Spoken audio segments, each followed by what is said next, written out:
Noon pa man, meron talaga akong pangarap guys. Kaso, hindi ko talaga siya alam kung paano ko tuparin. Masipag naman ako, pero hindi ko talaga alam kung paano ko umpisahan. Hanggang sa isang araw, napagdesisyonan ko na lang na kailangan ko talagang umpisahan kahit sa maliit na halaga. Yang mga tinuturo niya guys, hindi po yan sa akin ha. Baka isipin nyo, akin ang lahat ng nakikita nyo. Di ko pala kailangang antayin kung kailan ako makabuo ng malaking halaga bago ako makapag-umpisa. Alam nyo ba guys, nag-down lang ako ng maliit na halaga dito. 10,000. Tapos dahan-dahan ko na siyang binabayaran buwan-buwan. Buwan-buwan naglalaan talaga ako ng pambayad sa buwanang hulog nito guys para maiwasan ang penalty. Sayang din yun, hindi ba? Pandagdag bayad na rin yun sa susunod na buwan. Tuwing tinitingnan ko ang mga record ng aking hulog, napagtanto ko na malaki-laki na rin pala ang aking naibigay. O di ba? Hindi ko kailangang antayin na mabuo ko ang mga malaking halaga bago ako mag-umpisa. Lahat pala talaga ay nagsisimula sa maliit. Determinasyon pala ang kailangan at diskarte. Kulang pala kung sipag lang. Yan pala ang daanan papunta sa lote na aking binibili.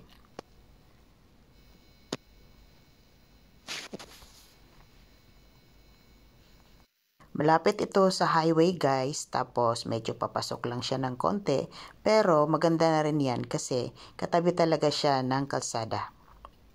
Hindi pa nga lang ito develop, pero balang araw madi-develop din yan. Subdivision pala ito, malapit sa amin, kaya nagustuhan kong kumuha dito. Balak ko na siyang palagyan ng bakod kahit temporary lang. Kawayan ang balak ko munang ilagay na bakod dito guys. Tapos, pagkatapos na ng aking proyekto, tsaka ko na siya lalagyan ng matinong bakod. Bumili pala kami ng concrete post para matibay ang pagkagawa ng bakod. Kahit kawayan lang ito. Bili muna kami ng ilang piraso para matansya ko kung magkano ang kulang. Ayan, dala na namin ang konting concrete post. Yan ang pasyon na naming ilalagay dyan. Yan ang pagkakabitan ng kawayan na bakod na ilalagay. Pagkatapos naming hinatid ang poste, dumiretso na kami sa bukid para asikasuhin naman ang kawayan. Nagpasuyo lang kaming magpalinis at magpakuha ng kawayan guys. Kasi medyo marami-rami din ang kailangan namin. Medyo malayo ang pinagkukunan ng kawayan guys. Pero buti na lang marami ang tumutulong sa paglilinis nito. Maraming salamat pala sa mga tumulong sa pagkuha ng kawayan. Sa mga oras na ito, dahan-dahan na nilang hinahakot ang kawayan papunta sa sasakyan. O diba, nakita nyo medyo malayo nga.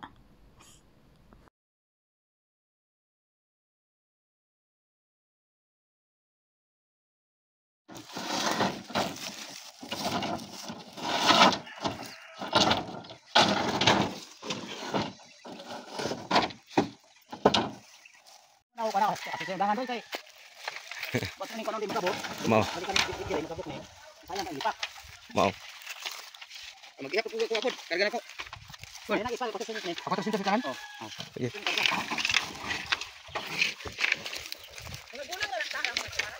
Oh.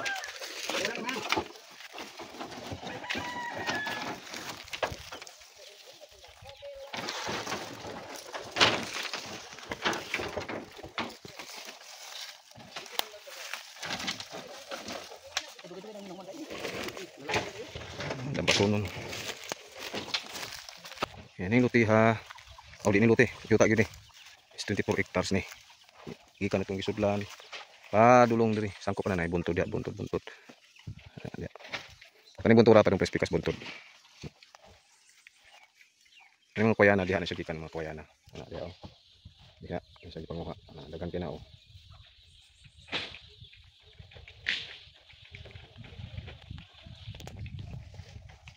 Ito ka kawayan. Yan. Pila ni kapunuan? 1, 2, 3, 4, 5, 6, 7, 8, 9, 10, 11, 12, 13, 15 kapunuan.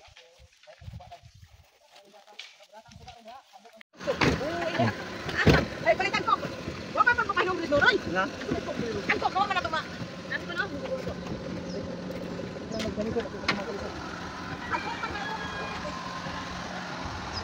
Balikan. Ayan, dahan-dahan na nilang nililinis ang mga damo guys para mag-umpisa na silang magbutas para sa poste. Medyo matrabaho talaga ito, tapos mainit pa talaga at sobrang tirik ang araw. Alam nyo ba guys, kakatabas lang nila ng damong yan ng mga nakaraang araw, tapos ngayon ang haba na naman. Dapat medyo malalim ang pagbutas niya guys para matibay ang pagkatayo ng poste. Mano-mano lang kasi ang pagbutas kaya medyo mahirap. Kugon ang tawag sa amin ng mga damong yan. Pagkabutas, ilalagay na nila ang poste tapos lalagyan nila ng bato para matibay ang pagkatayo. Tapos doon ikakabit ang tie wire. Hindi na pako ang ginagamit namin dyan guys para medyo mabilis ang pagkalagay. Anyway, temporary lang din naman siya. Siguro naman aabutin siya ng 5 taon bago masira. Tamang-tama, matatapos na rin ang proyekto ko sa mga panahong yan at medyo may budget na rin tayo para sa matibay na bakod. Gusto ko lang talaga kasing lagyan siya ng bakod guys bago ako mag-umpisa sa akong proyekto. Dito talaga sa pagbubutas tayo medyo mahihirapan kasi kailangan nating medyo malalim ang pagkabutas. Pero okay lang yan, dahan-dahan at matatapos din ang lahat. Sadya ko talagang pinabidyohan ito guys para balang araw makikita ko kung paano ko sinimulan ang aking pangarap. Hindi ko pa alam kung ano ang ilalagay ko dito guys, pero medyo may mga idea na akong naiisip.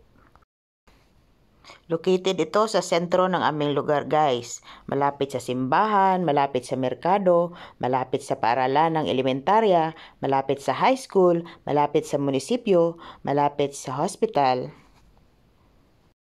Kaya ano sa tingin nyo ang maganda kong ilagay dito? Pwede kayong mag-suggest guys kung ano ang magandang ilagay natin dito. Balik muna tayo sa pagbubutas nila guys. Hindi ko alam kung pangilang butas na ang nagawa nila sa mga oras na iyan. Basta tuloy-tuloy lang ang kanilang paggawa. Siguro kung ako ang gumawa niyan, baka isang butas lang tulog na ako. Maraming salamat sa mga gumawa at tumulong. Isa pala akong OFW guys. Pumunta sa ibang bansa para maghanap buhay. Kaya kayo guys, habang maaga pa, dapat umpisahan nyo na ang inyong mga pangarap. Huwag nyo nang antayin ang mahabang panahon at malaking ipon para ito'y umpisahan. Kung tutuusin at iisipin mo, marami na ring pera ang dumaan sa inyong mga kamay, pero wala tayong nakikita sa ating pinagpaguran, hindi ba? Tapos tinatanong na lang natin sa ating mga sarili kung saan kaya napupunta ang aking pinagpaguran. Parang nawala na lang siya ng bigla. Ngayon, iniiba ko na ang aking strategy. Kung baga, inuuna ko munang itabi ang pambayad sa mga mahalaga kong bayarin, tapos ang natira ang siyang aking ginagasto. Hindi naman ako maluho guys, pero ang inuuna ko lang talaga is ang mga bayarin. Kasabay nito, meron din akong anak na pinapaaral. Sa awa ng Diyos, malapit na rin siyang matapos. Kaya tamang-tama lang kung mag-uumpisa na ako sa aking proyekto ay tapos na rin ang aking estudyante. Kung baga tamang timing lang, hindi ko kailangang pagsabay-sabayin ang lahat. Tapos, sa kalaunan wala din ako matatapos, hindi ba? Dapat dahan-dahan lang para sigurado. Sa mga oras na ito, medyo marami na rin ang butas na kanilang nagawa. Nailagay na rin nila ang iilan sa mga concrete na poste. O diba, ang gandang pagbasdan kung paano tayo nagsimula. 7 concrete post lang muna pala ang una naming binili guys. Bali 330 bawat isa. Tapos bumili din kami ng tie wire. Yan ang pagsasalansanan ng mga kawayan. Ganyan lang ang magiging outcome ng lahat. Hindi pantay-pantay yan guys, pero okay na rin yan.